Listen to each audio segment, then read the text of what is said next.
Assalamualaikum warahmatullahi wabarakatuh. Perkenalkan, nama saya Hendra Batubara. Saya peserta atau CGP Angkatan 11 tahun 2024, PP 195 Ibu Amina Nur Hasana, kelas 11.98, BGP Sumsel, Pasil Bapak Epri Arifin. Baik, setelah menyimak video dan membaca tulisan dari Ki Hajar Dewantara, saya mencoba memaknai dan menghayati pemikiran Ki Hajar Dewantara. Sebelumnya, menurut saya, Ki Hajar Dewantara adalah salah satu tokoh pendidikan Indonesia yang mendirikan Taman Siswa dan memiliki pandangan yang mendalam tentang pendidikan. Pandangan pendidikan tersebut meliputi bahwa pendidikan harus mencakup aspek fisik, mental, dan spiritual. Tujuannya bukan hanya untuk menanamkan pemahaman akan ilmu pengetahuan semata, tetapi tidak lain untuk mengembangkan karakter, moral, dan kepribadian anak. Lalu, pembelajaran di sekolah harus relevan dengan kehidupan nyata anak-anak. Maksudnya di sini bahwa dalam pelaksanaan pembelajaran haruslah menggunakan metode atau pendekatan yang memadukan dengan keadaan anak. Misalkan menggunakan metode permainan, suatu hal yang menunjukkan atau mengarahkan tentang kerja dan belajar. Dan hal tersebut haruslah dalam satu kesatuan pada tahap pelaksanaan pembelajaran. Lalu, sistem pendidikan yang dikembangkan oleh Ki Hajar Dewantara berakar pada budaya asli Indonesia dan sangat menolak keras peniruan mentah-mentah terhadap sistem pendidikan luar, dalam hal ini sistem pendidikan barat. Maka dari itu, menurut Ki Hajar Dewantara, pelaksanaan pendidikan di Indonesia haruslah menghargai, mengembangkan, dan beriring jalan dengan budaya lokal. Selanjutnya, anak-anak harus diberikan kebebasan untuk belajar sesuai dengan minat dan bakat mereka. Maka dari itu, seorang guru haruslah berperan sebagai pembimbing yang memberikan arahan, bukan sebagai otoritas yang memaksakan kehendak sesuai kemampuan seorang guru. Pendidikan harus membebaskan individu dari kebodohan dan keterbelakangan, sehingga mereka dapat berpikir kritis dan mandiri.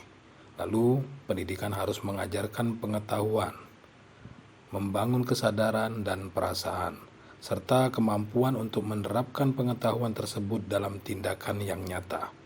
Kemudian, seorang guru haruslah berperan sebagai pamong yang mendampingi dan memotivasi siswa, bukan sebagai sosok otoritatif yang menakutkan. Filosofi Among bertujuan yaitu mengedepankan pendekatan mendidik dengan cinta dan keteladanan. Pandangan saya sebagai pembelajar, berdasarkan pemikiran Ki Hajar Dewantara, sudah sepatutnya seorang guru harus menjadi pembimbing dan fasilitator bagi anak. Guru sudah sewajarnya membimbing dan mendampingi siswa dalam proses belajar mereka dan berusaha menciptakan lingkungan belajar yang menyenangkan dan tentunya relevan dengan kehidupan sehari-hari siswa. Kemudian, memberikan kebebasan kepada siswa untuk mengeksplorasi minat mereka dan belajar mandiri, menghargai inisiatif dan kreativitas siswa dalam proses belajar, lalu menggunakan metode dan materi yang relevan dengan budaya dan konteks lokal siswa, guna mendorong siswa untuk menghargai, mencintai, dan melestarikan budaya mereka. Berusaha untuk menjadi teladan yang baik, baik dalam bersikap, perilaku, dan tindakan. Mendidik dengan keteladanan, sehingga siswa dapat mencontoh nilai-nilai positif yang ditunjukkan oleh seorang guru, dalam hal ini pembelajar.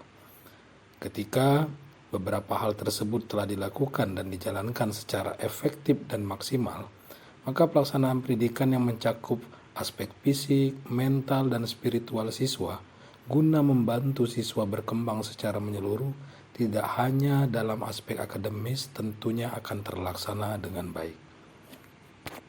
Sedangkan ketika saya sebagai di posisi sebagai siswa atau pembelajar, berdasarkan pemikiran Ki Hajar Dewantara, pandangan saya seorang siswa itu harus menjadi pembelajar yang aktif, mandiri, dan memiliki inisiatif dalam proses belajar. mengambil tanggung jawab atas perkembangan belajar diri sendiri, lalu menghargai proses pembelajaran sebagai bagian penting dari kehidupan, melihat setiap aktivitas sebagai kesempatan untuk belajar dan berkembang, berusaha menghubungkan pengetahuan yang didapat dengan kehidupan sehari-hari, menerapkan apa yang dipelajari dalam tindakan nyata, menghargai dan mempelajari budaya lokal sebagai bagian dari identitas diri, mengambil pelajaran dari nilai-nilai kearifan lokal, lalu menerapkan prinsip 3M dalam proses belajar, meliputi memahami atau ngerti. Yang kedua, merasakan dan menyadari, maksudnya yaitu ngerasa, lalu melakukan dan menerapkan, ngelakoni pengetahuan yang diperoleh. Dengan menginternalisasi dan mengimplementasikan pemikiran Ki Hajar Dewantara, baik sebagai guru maupun siswa, pendidikan dapat menjadi proses yang lebih bermakna, relevan, dan bermanfaat bagi perkembangan individu, serta secara keseluruhan.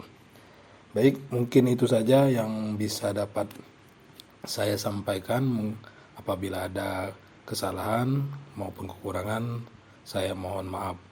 Saya akhiri, wabillahi taufiq wa hidayah. Wassalamualaikum warahmatullahi wabarakatuh.